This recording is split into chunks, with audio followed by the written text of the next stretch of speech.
Third वाले की confirmation आ गई सर सर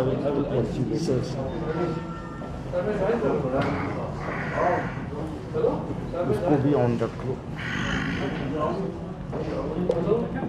हम लोग काफ़ी दिनों के बाद मिल रहे हैं ऑपरेशनल एक्टिविटीज़ को लेकर के बात करने के लिए और जनरल हालात को लेकर के बात करने के लिए। ओवरऑल जो सिक्योरिटी का सिचुएशन सिनारियो है आप सबके सामने हैं और काफ़ी अच्छे हालात हैं पहले के मुकाबले में कंपेयर करने पे। और ओवरऑल जो माहौल है नॉर्मलसी का पहले के मुकाबले में, उसमें काफ़ी अच्छी चीज़ें देखने को मिली हैं। और इस मुलाकात के टाइम पे आपका जो देरीना सवाल रहता था उसमें भी थोड़ा सा बदलाव देखने को मिला है। 2 ज़िलों में हाई स्पीड इंटरनेट का प्रोविज़न भी आया है, ये भी एक इंडिकेटिव है कि थोड़ी बहुत उस फ्रंट के ऊपर रिलैक्सेशन का सिलसिला जो है वो भी शुरू हुआ है। पिछले कुछ दिनों से दहशतगर्दों की तरफ से सिविलियंस को अपना निशाना बनाना, पुलिस और एसएफ को अपना निशाना बनाना, ये ट्रेंड जो कुछ दिनों से देखने को मिला है। अब देखेंगे कहीं पंच सरपंच टारगेट हुए, कहीं को पॉलिटिकल एक्टिविस्ट टारगेट हुए। 14 तारीख को हमारे नौगाम क्रॉसिंग के नाके के ऊपर हमारे 2 पुलिस के जवान शहीद हुए। और आज सुबह करीरी पट्टन में हमारी एक पेट्रोल कम नाका पार्टी के ऊपर अटैक हुआ, जिसके चलते सुबह ही सुबह हमारे एक जांबाज एसपीओ मुजफ्फर जो हैं वो शहीद हो गए और उसके साथ जो सीआरपी के 2 जवान वो भी जख्मी हुए थे जो बाद में शहीद हो गए। उसके साथ वहाँ का ऑपरेशन जारी हुआ जो सुबह से लेके अभी तक चल ही रहा है। जब आपसे बात कर रहा हूँ इस वक्त भी ऑपरेशन चल रहा है। सुबह फायर फाइट हुई, बंद हुई, एक आतंकी मारा गया। दोबारा फायर फाइट सर्च के दौरान शुरू होगी, फिर एक आतंकी मारा गया। और अभी आधा घंटा पहले फायर फाइट दोबारा शुरू हो गई, जिसमें सुनने में आ रहा है कि एक आतंकी लगभग इतला कंफर्म हो रही है कि मारा गया है। उसकी डिटेल अभी थोड़ी देर तक पहुंच जाएगी। सुबह के चल रहे ऑपरेशन में जो 2 आतंकी मारे गए उनकी पहचान जो हुई है उसमें एक सजाद हैदर है अलियास जज्जा, जो सोपो डांगरपुरा का रहने वाला है।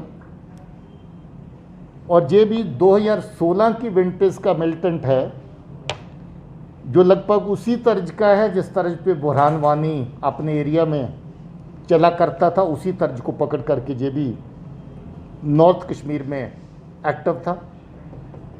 अगर बुरहान वानी ने बहुत ज़्यादा लोगों को दहशतगर्द बनाया होगा साउथ कश्मीर में, इसने भी अपने एरिया में नॉर्थ कश्मीर में कोई कसर नहीं छोड़ी।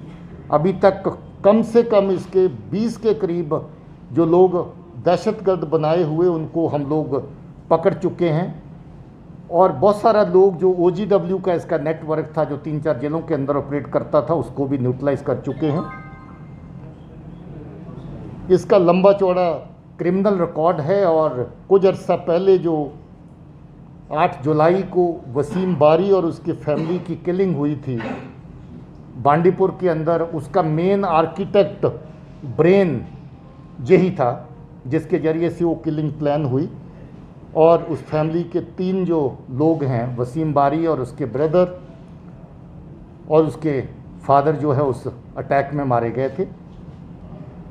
उसके अलावा 1 जुलाई को सीआरपी के ऊपर हमला हुआ था सोपोर में, उसमें भी 1 जवान जो है शहीद हुआ था और 4 जख्मी हुए थे। एक टावर गार्ड था ईदुल अमीन बहरामपुरा सोपुर का रहने वाला, उसको मारने में भी इसी का हाथ था। इसके अलावा गुलाम मोहिउद्दीन शेख जो बम्बई का रहने वाले थे, उसकी भी ऑर्चर्ड्स के अंदर इसी बंदे ने अपने ग्रुप के साथ किलिंग करी थी। संग्रामा सोपुर में ग्रेनेड अटैक हुआ था जिसमें एसएफ के 3 लोग जख्मी हुए थे और सिविलियन भी जख्मी हुए थे, उसमें भी सजाद हैदर ही शामिल था। मुश्ताक अहमद मीर हारवन सोपुर के रहने वाले थे। 24 सितंबर को उसको किडनैप किया गया और फिर मार दिया गया, उसमें भी सजाद हैदर और उसका ग्रुप शामिल था। आपको याद होगा जब अगस्त में 370 एब्रोगेशन के बाद फ्रूट मर्चेंट को निशाना बनाया गया, बाहर के लेबर को निशाना बनाया गया, उस वक़्त भी शफ़ी आलम एक बाहर का रहने वाला मजदूर किसी के घर में मैसन का काम करता था, घर में जाके उसको गोली मारी थी। और उसके साथ जो फ्रूट मर्चेंट सोपुर के जिनके घर में अटैक किया था, हदायतुल्लाह राथर उनका नाम है, डांगरपुरा के, ये भी 6 सितंबर को अटैक किया था 19 में। इसमें उनकी 4 साल की पोती जो थी वो भी जख्मी हुई थी और घर के 3 मेंबर और जख्मी हुए थे। उसके बाद जो सिविलियन ट्रैफिक चलती थी उसको रोकने के लिए हाईवे पे गाड़ियों को रोक के आग लगाते थे। 2 मारुति गाड़ियों को वारपुरा के एरिया में आग लगाई गई थी, उसमें भी सजाद हैदर शामिल था। और उसके अलावा लोगों को धमकी देना, दुकान ना खोलने देना, गाड़ी ना चलाने देना, जगह जगह पर जो बाकी एक्टिविस्ट हैं उनको धमकियां देना। और हाल ही में इसने रियाज नैकू की तर्ज के ऊपर जो ऑडियो वीडियो बना करके निकाली थी, जिसके अंदर पुलिस को, मीडिया के लोगों को और बाकी जो पॉलिटिकल एक्टिविस्ट हैं सबको धमकी दी थी, जिनको ये कहा था कि जो नेशनलिस्ट अप्रोच पे चलने वाले लोग हैं या किसी भी सूरत में एस्टेब्लिशमेंट का साथ देने वाले लोग हैं, चाहे वो किसी भी फ्रैटर्निटी से हों, उनको दहशतगर्द अपना निशाना बनाएंगे और इसका ग्रुप ख़ास तौर पे निशाना बनाएगा। लश्कर तौबा का अगर नंबर 1 टेररिस्ट आप नॉर्थ कश्मीर में कहें तो इसका वो दर्जा था। और पूरे जम्मू कश्मीर में टॉप 10 अगर टेररिस्ट कहें तो टॉप 10 के अंदर सजाद हैदर का नाम आता है, उस दर्जे का ये था। और बहुत सारे घरों को बर्बाद करने में, सिविल लोगों की जानें लेने में, लोगों की ज़िंदगी में खलल डालने में, पुलिस और सीआरपी पे अटैक करने में, सिविलियन को मारने में, जैसा मैंने जिक्र किया, इस तरह की बहुत सारी आतंकी कार्रवाइयों में इसका हाथ था। इसी का तैयार किया हुआ, ट्रेन किया हुआ दूसरा आतंकी जो आज इस ऑपरेशन में मारा गया, उसका नाम अनायतुल्लाह मीर है, अंदरगाम पट्टन का रहने वाला है। इसी साल मार्च में उसको तैयार किया था और आज फोर्स के ऊपर अटैक करने के लिए उसी को साथ लिया था। और तीसरा साथी जिसका मैं जिक्र कर रहा था, उसके चांसेस हैं कि वो फॉरेन टेररिस्ट हो, और सुनने में आ रहा है कि वो उस्मान हो सकता है, जो लश्कर का पाकिस्तानी तरफ से जो नॉर्थ जोन का कमांडर है जो इसके साथ चलता था, उसकी पहचान हो रही है कि वो तीसरा आतंकी है जो इस वक्त एनकाउंटर की जो मुठभेड़ जो अभी चल रही है, एक्सचेंज ऑफ फायर जो अभी चल रहा है, उसमें शामिल है। मैं समझता हूँ कि ये आज का जो ऑपरेशन है, इसमें बेशक दिन की शुरुआत में काफ़ी बड़ा नुकसान हुआ, मगर जिस तरीके से पुलिस, उसके साथ सीआरपी, उसके अलावा आर्मी ने टेररिस्ट को अंगेज किया पूरा दिन, और अभी जिस तरीके से अभी जो सारा दिन एनकाउंटर चला, ये वाकया में एक बहुत कामयाब ऑपरेशन है। और मैं उम्मीद करता हूँ कि इसके चले जाने से बहुत घरों के चिराग जो बुझने वाले थे, या जिनको आतंकी जो बना चुका है और उनको ज़बरदस्ती अपने साथ आगे पीछे पूरे नेटवर्क में चला रहा था,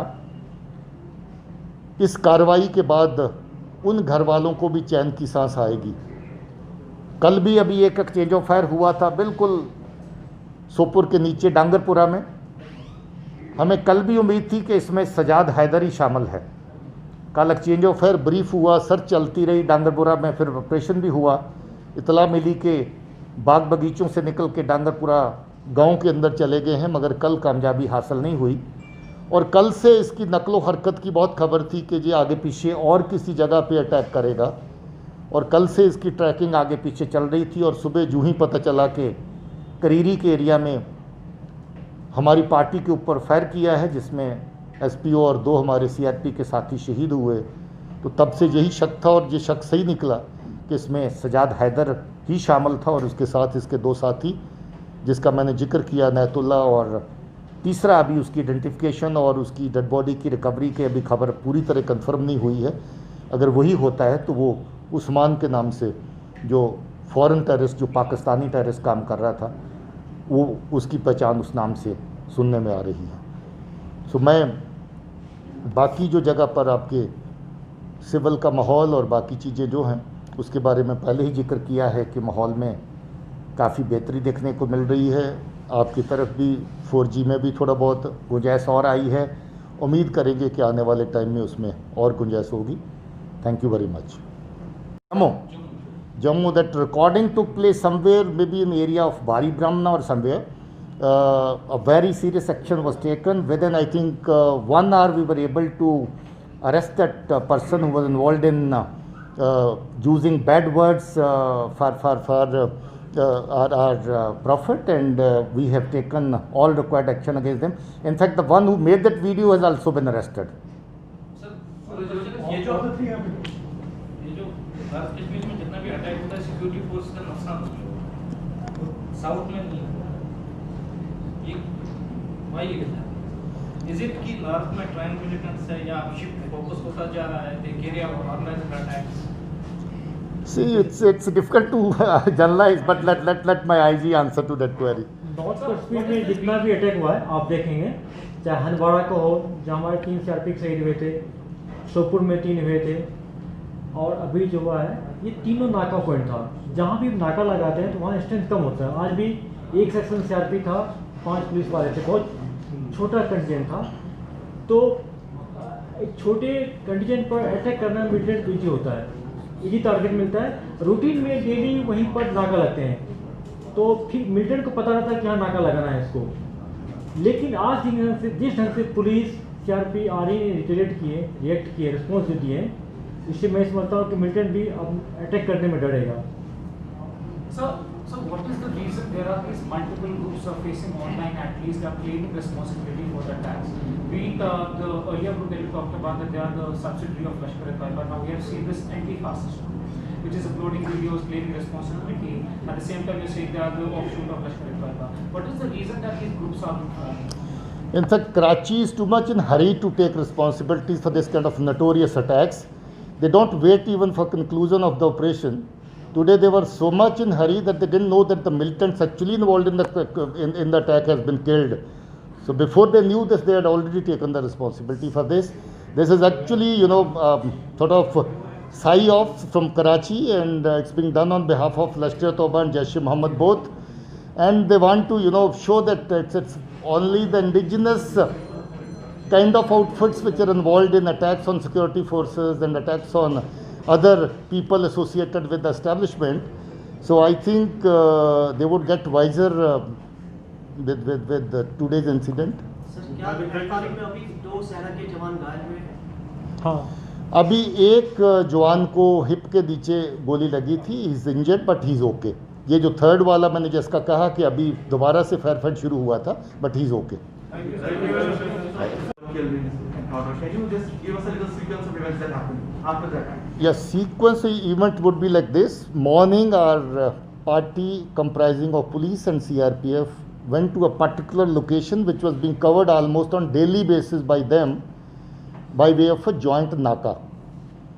So when this party went in the morning, they were just deboarding the vehicle when the fire came. And the militants at that point of time were from the orchard came onto a bund, and from the bund they started firing over the party, in which our SPO and 2 of our CRPF jawans got gun injuries, and subsequently they martyred. The rest of the party got down from the vehicle and they fired in the direction of fleeing militants. Luckily, one of our head constables from the force was able to target one of them who got injured. So while this news was on, immediately our local team of SOG reached the spot and they engaged the fleeing terrorists for some time till they were joined by CRPF and army. So subsequently this operation continued for whole day.